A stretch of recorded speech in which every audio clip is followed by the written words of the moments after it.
ಅವರೆಲ್ಲ ಬಡಪಾಯಿ ಮಕ್ಕಳು ದೊಡ್ಡ ದೊಡ್ಡ ಶಾಲೆಗೆ ಹೋಗೋದಕ್ಕಾಗಲ್ಲ ಅಂತ ಸರ್ಕಾರಿ ಶಾಲೆಗೆ ಸೇರಿದ್ರು. ಆದ್ರೆ ಶಿಕ್ಷಕರು ಪಾಠ ಹೇಳ್ಕೊಡೋದು ಬಿಟ್ಟು ಕೆಲಸ ಮಾಡಿಸ್ತಿದ್ದಾರೆ. ಗಾರೆ ಕೆಲಸ ಜೊತೆಗೆ ನೀರು ಹೊರಿಸ್ತಿದ್ದಾರೆ.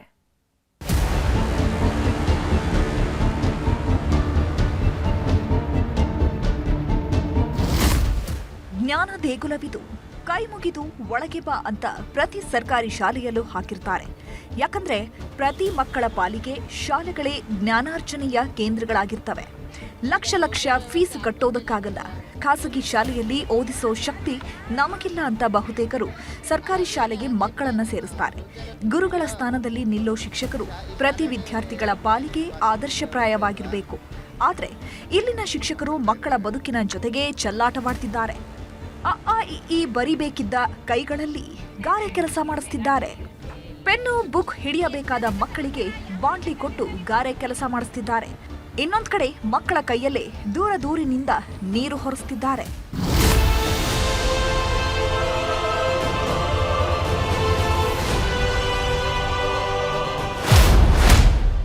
ಪುಸ್ತಕ ಹಿಡಿಯೋ ಕೈಯಲ್ಲಿ ಬಾಂಡ್ಲಿ ಕೊಟ್ಟ ಶಿಕ್ಷಕರು. ಶಾಲಾ ಮಕ್ಕಳ ಗಾರೆ ಕೆಲಸ, ಸ್ಥಳೀಯರು ಕೆಂಡಾಮಂಡಲ. ಮಕ್ಕಳಿಟ್ಕೊಂಡು ಲೋಡ್ ಮಾಡ್ತಾ ಇದ್ದೀರಾ? ಗ್ರಾಮದಲ್ಲಿ ಯಾರನ್ನ ನಿಮ್ಗೆ ಸಹಾಯ ಮಾಡೋದು? ಈ ದೃಶ್ಯ ನೋಡ್ತಿದ್ರೆ ನಿಜಕ್ಕೂ ರಕ್ತ ಕುದೀತಿದೆ. ಇಲ್ಲಿರೋ ಶಿಕ್ಷಕರು ತಮ್ಮ ಮಕ್ಕಳ ಕೈಯಲ್ಲಿ ಇಂಥ ಕೆಲಸ ಮಾಡಿಸ್ತಾರಾ ಹೇಳಿ? ಬಡವರ ಮಕ್ಕಳು ಅಂದ್ರೆ ಹೇಳೋರಿಲ್ಲ ಕೇಳೋರಿಲ್ಲ ಅಂದ್ಕೊಂಡಿದ್ದಾರೆ. ಅಮಾಯಕರ ಕೈಯಲ್ಲಿ ಕೆಲಸ ಮಾಡಿಸ್ಕೊಂಡು ಸಿಕ್ಕಷ್ಟು ಕಾಸು ಮಾಡ್ಕೊಳ್ಳೋದಕ್ಕೆ ನಿಂತಿದ್ದಾರೆ.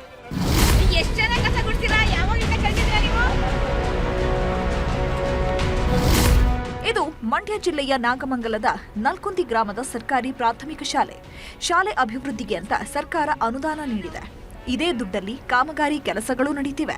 ಆದ್ರೆ ಇಲ್ಲಿನ ಶಿಕ್ಷಕರು ಮಾತ್ರ ಮಕ್ಕಳನ್ನೇ ಕೆಲಸಕ್ಕೆ ಬಳಸಿಕೊಳ್ತಿದ್ದಾರೆ. ಓದೋ ಮಕ್ಕಳ ಕೈಯಲ್ಲಿ ಬಾಂಡ್ಲಿ ಕೊಟ್ಟು ನೆತ್ತಿ ಸುಡೋ ಬಿಸಿಲಲ್ಲಿ ಸಿಮೆಂಟು ಮರಳು ತುಂಬಿಸ್ತಿದ್ದಾರೆ.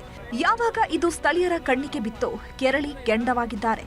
ಶಿಕ್ಷಕರಿಗೆ ತರಾಟೆ ತಗೊಳ್ತಿದ್ದಂತೆ ಕಕ್ಕಾಬಿಕ್ಕಿಯಾಗಿದ್ದಾರೆ. ಮಕ್ಕಳಿಟ್ಕೊಂಡು ಲೋಡ್ ಮಾಡ್ತಾ ಇದ್ದೀರಾ?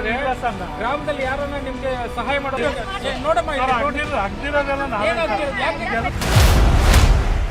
ಶಾಲೆಯಲ್ಲಿಲ್ಲ ನೀರು, ಮಕ್ಕಳೇ ಹೊರಬೇಕು ಬಿಂದಿಗೆ. ನಲ್ಕುಂದಿ ಗ್ರಾಮದ ಶಾಲಾ ಮಕ್ಕಳ ಕಥೆ ಒಂಥರ ಆದ್ರೆ ಪಕ್ಕದ ಕೆಆರ್ಪೇಟೆಯಲ್ಲಿ ಇನ್ನೊಂಥರ ಕಥೆ. ಹೇಮಾವತಿ ಬಡಾವಣೆಯ ಸರ್ಕಾರಿ ಪ್ರಾಥಮಿಕ ಶಾಲಾ ಮಕ್ಕಳು ನಿತ್ಯ ನರಕ ಯಾತನೆ ಅನುಭವಿಸುತ್ತಿದ್ದಾರೆ. ಕುಡಿಯೋಕೆ ನೀರಿಲ್ಲ, ಶೌಚಾಲಯ ಬಳಕೆಗೂ ನೀರಿಲ್ಲ. ಹೀಗಾಗಿ ಪ್ರತಿದಿನ ಇಲ್ಲಿನ ಮಕ್ಕಳೇ ಅರ್ಧ ಕಿಲೋಮೀಟರ್ ದೂರ ಹೋಗಿ ಬಿಂದಿಗೆಯಲ್ಲಿ ನೀರು ತುಂಬಿಕೊಂಡು ಬರಬೇಕಾಗಿದೆ. ಶಾಲೆಗೆ ಏನಂದ್ರೆ ಮೂಲಭೂತ ಸೌಕರ್ಯಗಳೇ ಇಲ್ಲ. ಮುಖ್ಯವಾಗಿ ಕುಡಿಯುವಂಥ ನೀರಿಲ್ಲ, ಸುಸಜ್ಜಿತವಾದ ಒಂದು ಸ್ವಚ್ಛತೆಯಾದ ಟಾಯ್ಲೆಟ್ ಕೂಡ ಕಟ್ಟಿಲ್ಲ ಇವರು.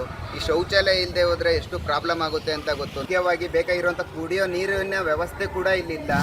ಸರ್ಕಾರಿ ಶಾಲೆಗಳನ್ನ ಹಾಗೆ ಮಾಡ್ತೀವಿ, ಸರ್ಕಾರಿ ಶಾಲೆಗಳನ್ನ ಹೀಗೆ ಮಾಡ್ತೀವಿ ಅನ್ನೋ ಜನನಾಯಕರು ಈ ಕಡೆ ಕಣ್ಣೆತ್ತಿ ನೋಡಬೇಕಿದೆ. ಸರ್ಕಾರಿ ಶಾಲೆಗಳ ದುಸ್ಥಿತಿ ಬಗ್ಗೆ ಕಣ್ಣಾಯಿಸೋ ಕೆಲಸ ಆಗಬೇಕಿದೆ.